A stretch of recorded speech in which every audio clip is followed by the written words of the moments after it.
Good morning, everyone, and happy Wednesday again. It's Julie Livingston, and I'm president of Want Leverage Communications, here for another edition of PR Patter, my weekly show where I interview and chat with folks from across marketing and public relations folks from across my network. I'm so thrilled today to welcome Danielle Zeitlin Hughes. She is Chief Personality Officer of More Than Words Marketing. As the Chief Personality Officer, she helps individuals and institutions develop their genuine personality brand. And we're going to talk about what that is in a moment. This allows you to own and embody your messaging, feel comfortable expressing it, and conveying what makes you different and unique from your competition so that you can attract the right audience and repel the wrong one. Oh, I like that. Often called a magician with words, Danielle can't pull a rabbit out of a hat, but she can hone your brand message, engage your audience, and kind of deadlift you or any of your employees who really need to inject their personality into their messaging, right? But not at the same time. She doesn't do that at the same time. Danielle is also, I want to note, available for office party tricks and accepts payments in bottles of Bordeaux. That is just brilliant, Danielle. So welcome. Thank you. Welcome to PR Patter. Thank you so much. My first patter, so I'm ready to pat. You know, this is a topic that's kind of near and dear to my heart. You know, that I am a longtime publicist and a LinkedIn expert. And one of the things that I work with my clients on is really bringing out their human side, because that is really what makes them stand out on LinkedIn. It builds a sense of like they're a real person, you know, and people want to connect with people on that platform for sure. And I think in business today as well, that people are more discerning. Customers are more discerning. They want to know the people behind the companies and brands that they buy products and services for first. And they'll do with the, online search tools available to us. They're going to do that research before jumping into a business partnership or contract with someone else based on who they think that person on the other side of it is. So tell us why putting more of you, brand you, into your message is a necessity and not just a nice to have. So, I mean, I think you kind of also just said about it, but it really comes down to that fact of we are doing business with other people. You are not doing business with, an advertiser or a client. It's somebody is making an emotional decision, number one. But number two, if you are holding back part of who you are not going to deliver your best work. You are not going to have the confidence. You are not going to be comfortable. If you feel like you cannot connect with a potential client or customer in a way that is going to allow you to showcase who you are, they are not going to get the best that you have to offer.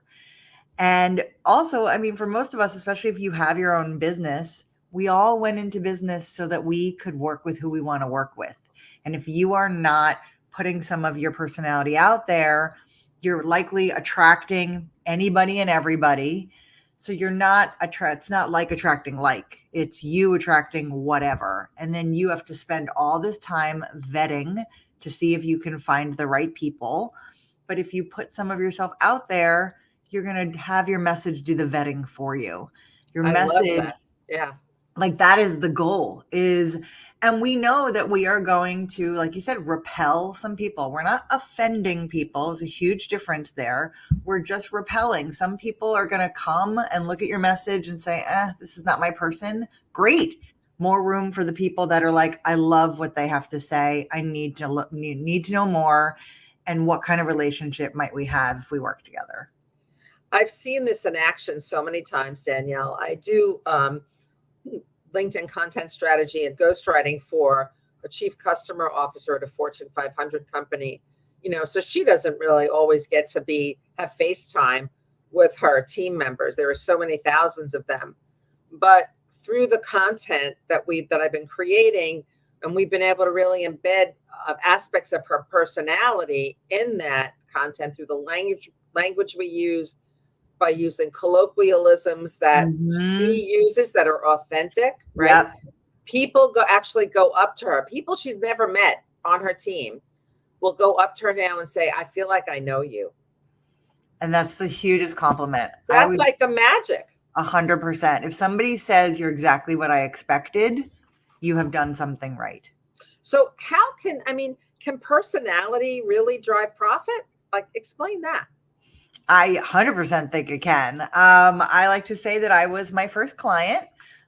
For those of us old enough to remember Cy Sperling, who invented the Hair Club for Men, he used to say, I'm not just a client, I'm Yeah, not just yeah, a founder, I'm a client. yeah. I love That is exactly what happened to me. I was a generic freelance copywriter when I came out of corporate, like so many people who transitioned. And I was like, I'm not going to niche. I'm just going to be everything and everything to anyone and all the people. And I was like, I will do this for you. I will do that for you. I'll work with any audience. I'll do everything. And of course, you can imagine what happened. You know, it was great for a while until I completely burned out. I had no idea what I wanted. And nobody really knew I was getting all of these potential prospects that were not a good fit, or I was taking on clients that were a nightmare. And why? Because I wasn't expressing who I was. We were not a personality fit, or we were not a project fit. And so when you can showcase a little bit of who you are, and to me, that's my distinction for personal branding versus personality branding, is that personal branding feels like all or nothing. It feels like you have to share everything with everybody. But to me, our personality is who we are, and it's always on display. And we are dialing it up and dialing it down depending on who we're interacting with. And so, what I say is that we just got to turn up the dial a little bit. We don't have to go to 11, like in Spinal Tap, right? We can go to 2. What is a hobby or something that you love? How do you kind of showcase that to somebody you're talking to start the conversation? And then how does that make you more comfortable? And then you can maybe get into the work because you've already connected on a human level. And I think now, with having so many more choices about where we spend our money and who we want to interact with, you need to know, like, is it going to be enjoyable to work with this person on this project, right? Like for you, Julie, if you're doing ghostwriting, this could be 3, 6, 9, a year of your life. If you're in a contract with someone and you don't like this person, it's going to be miserable for you. There's no synergy, right? Correct. There's got to be synergy. Exactly. No, I agree. And that makes it more productive for sure. So when you say, when you help people kind of reshape and rewrite their bios, for example, yeah.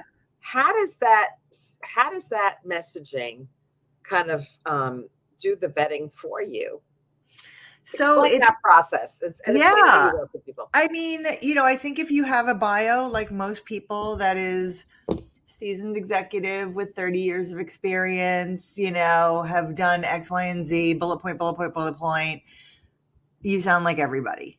So there's no vetting there because you could basically be 100,000 other people. But if you start your bio with, I was 9 years old when I knew I was going to be a user experience designer because I had just walked into a department store that didn't treat me well. And I knew that customer service was going to be something that mattered to me. All of a sudden, right? Like there's that connection. There's the connection. There's the story. And then it's leaning in, it's making someone take notice. But again, it's not going to be for everybody. Some people are going to be like, oh, I don't know. This is maybe too personal, or I don't care about this. Great. You're not my person. But someone who's like, oh, this is so interesting. I love the humanity. I want to get to know this person. It has that what I call that stickiness. Like, yes, you really, it has that emotional quality and that emotional hook that kind of draws you in and makes you want to know more. But also, I think maybe this is the publicist side of me thinking, makes you more memorable. 100%. That's the point, right? And with LinkedIn, you get 220 characters for your headline. I tell my clients we got to use all of them. That is a great place for keywords. It's also a great place for something that you do for fun, something that makes you interesting. And most people will tell me that if they have a hobby or something in their headline, it's the first thing anybody asks them. Nobody cares about what you do. I'm sorry. They care who you are. Yeah. And so that is the thing that's going to start the conversation. And then you can get into the work stuff. But you, like, to your point earlier, it's about, H to H, right? Human to human. We're no longer siloing based on industry or B2B, B2C. We're all just talking to people. We could coin a new hashtag, H, the number 2, H, right? H, correct. Yes. I think that is so paramount today. I think you explained the difference between a personal and a personality brand. I like that. When is it too much? Like, how do you moderate how much of yourself you put out there without being, kind of overwhelming? So I would argue it's never too much if that's who you are and that's what you're comfortable with. So, and most people, it's like anything. If you're concerned with that, chances are you're never going to get there, right? If you are concerned with being too much, I promise you will never be too much.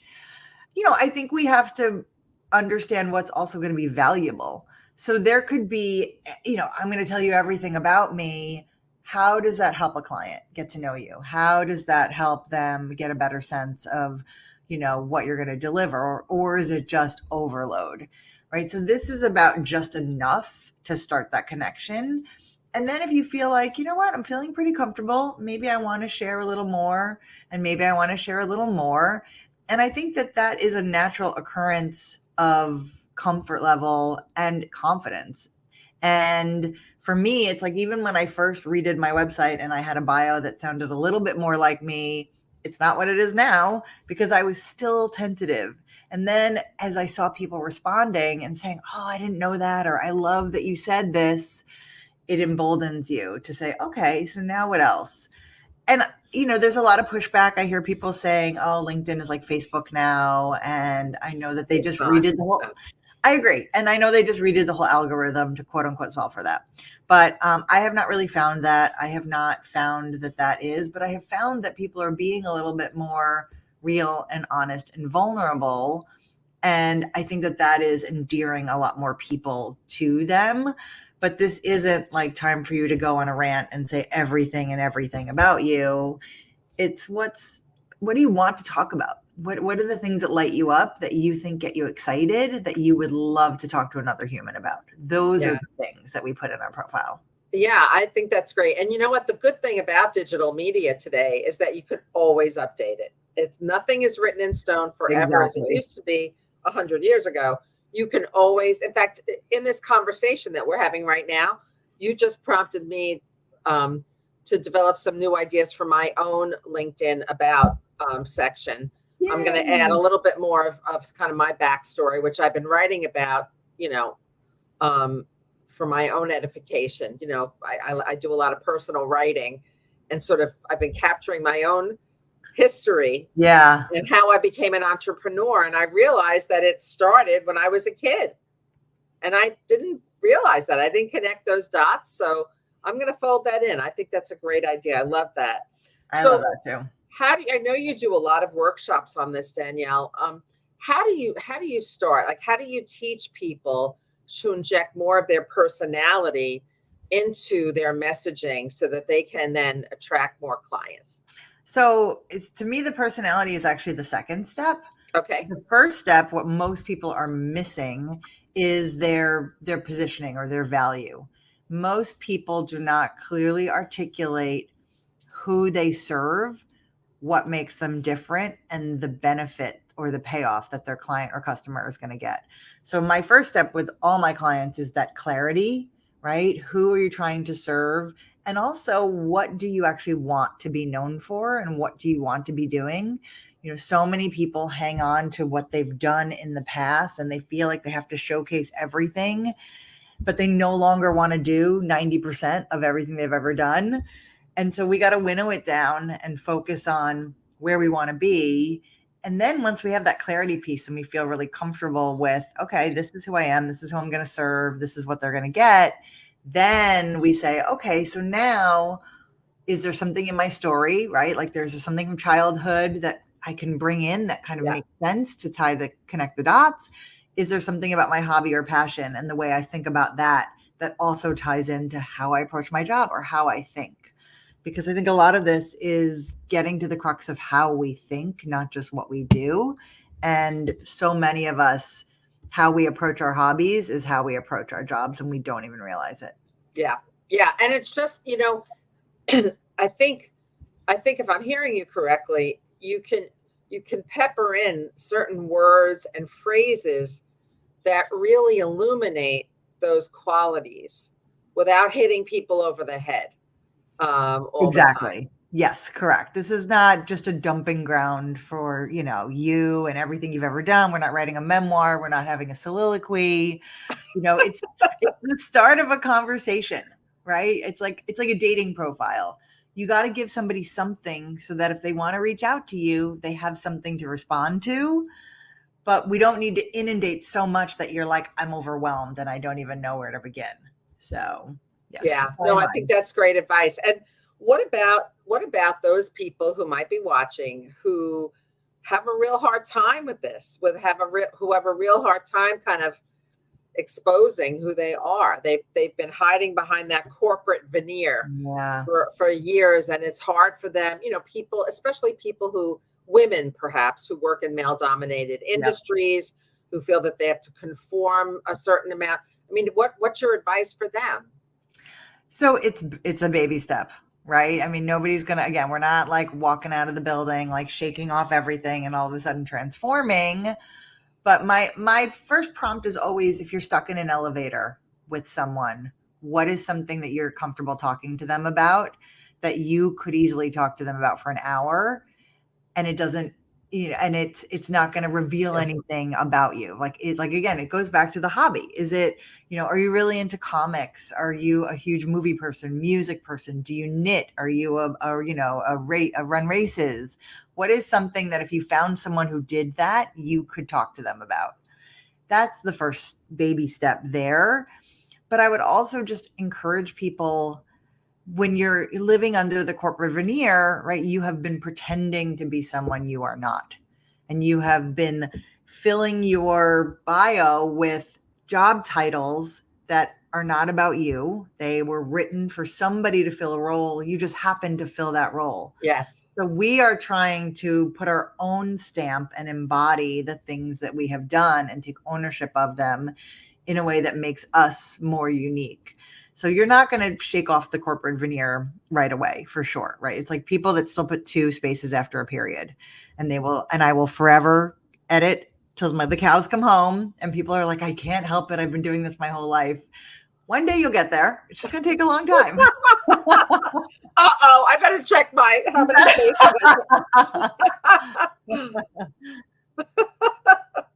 Okay, so baby steps. Baby steps. So for people who are watching, what can, let's say after this broadcast, somebody is going to go back to their bio and take a look at it and think, okay, what can I do? Yeah. What can I do to jumpstart this process, Danielle? What would you say to them? All right. So the first thing is make sure it's written in the first person. So many people, and you know this, Julie, right? Their LinkedIn profile is written in the third person. That is your page.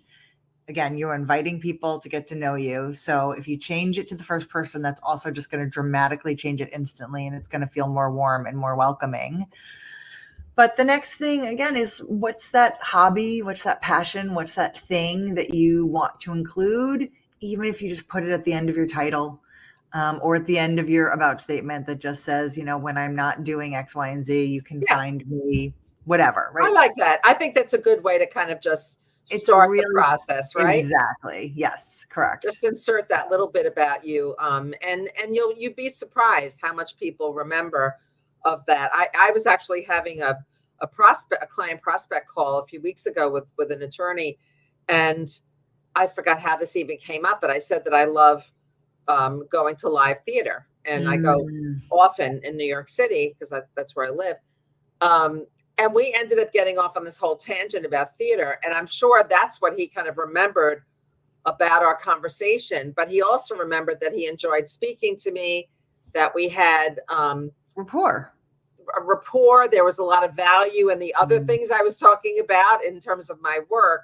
And then I had this side interest. So kind of all together, it just, I think, creates a memorable impression.